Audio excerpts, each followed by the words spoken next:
शरीर में कष्ट है ये समझ आ रही है, क्योंकि हम पास रहते हैं, दर्द तो होता है। बट महाराज जी उस समय आप क्या विचार करते हैं, या इसका ध्यान ही नहीं करते हैं, क्या होता है महाराज? ऐसे कष्ट नजर आता है जैसे पड़ोसी के नजर आता है। हमको कष्ट ऐसे नजर आता है जैसे पड़ोसी के नजर आता हो। तो हम सुरक्षित है, शरीर बीमार है। और ये समझ नहीं आ रही। कैसे समझ में?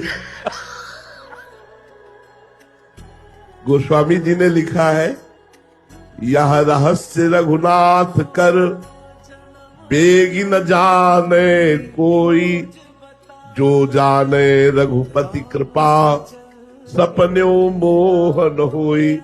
जो भगवान के रहस्य को, अपने स्वरूप को जान जाता है वो फिर भ्रमित नहीं होता।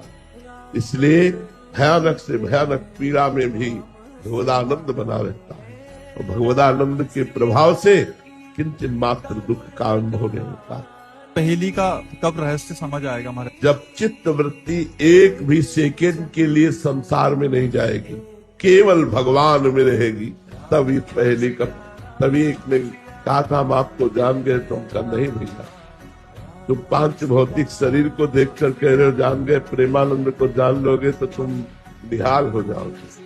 प्रेमानंद तो तुमने नहीं जाना, पांच भौतिक शरीर को देखकर तुम कह रहे हो हमें नहीं जाना। हमें जान जाओगे तो निहाल हो जाओगे, निर्विकार हो जाओगे, दुखों का अंत हो जाएगा। महाराज जी आप कौन है?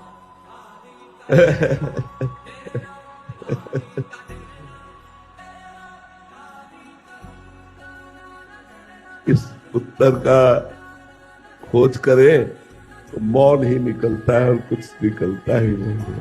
मौन, इसका उत्तर जो है वो मौन ही निकलता है। हाँ, प्रकट में वचन के द्वारा हम ये कह सकते हैं हम राधा दासी हैं, हम त्रिजु की सहचरी हैं, लेकिन क्या हमारा स्वरूप है, इस पांच भौतिक प्राकृतिक वाणी की सामर्थ्य नहीं जो हमारे स्वरूप का वर्णन कर सके। महाराज जी हम जैसों को अनुभव हो सकता है उसका? हो सकता है, जब पूर्ण आज्ञा का पालन करते हुए आप अनुभव करना चाहें और हम कराना चाहें। आप अनुभव करना चाहे, हम कराना चाहे तो हो सकता है। जो किशोरी बात मानम किमी सुकुमारी नु कले, जो किशोरी जो का स्वरूप है ठीक प्रतिबिंब रूप से चरी होती है।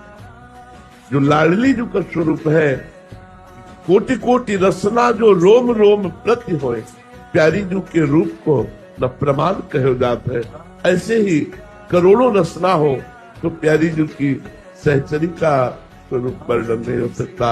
लक्ष्मी कोटि